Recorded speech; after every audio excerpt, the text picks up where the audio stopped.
nous nous rappelons tous de la façon assez professionnelle, efficace, prudente, en même temps rationnelle,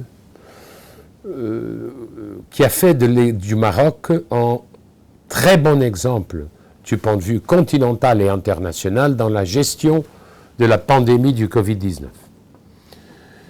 Finalement, le troisième pilier, je l'appellerais un roi visionnaire, un roi écolo. Le Maroc est un pays, aujourd'hui, le royaume est un pays qui appartient au groupe de pays continental et même mondial, largement en tête de la transition énergétique. Le Maroc a comme objectif, je crois, 50% de supply d'énergie clean, d'énergie renouvelable. Il est très fort dans le solaire, très fort dans le éolien.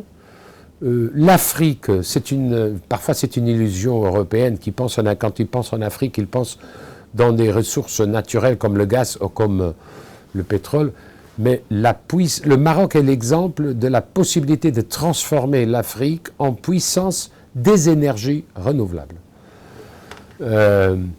Le chantier solaire, la centrale solaire de Nohour est une des plus grandes du monde. Le Maroc a accueilli une des COP de la transition climatique. Donc l'engagement du royaume dans un monde plus soutenable et dans une vision de l'énergie moins fossile et plus moderne est très impressionnante.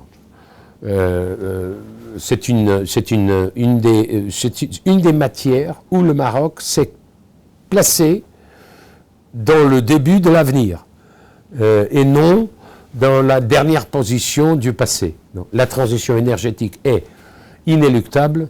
Les accords de Paris sont des accords qui ont été très difficiles de réussir et il faut être loyal aux objectifs de l'accord et donc de l'agrément de Paris.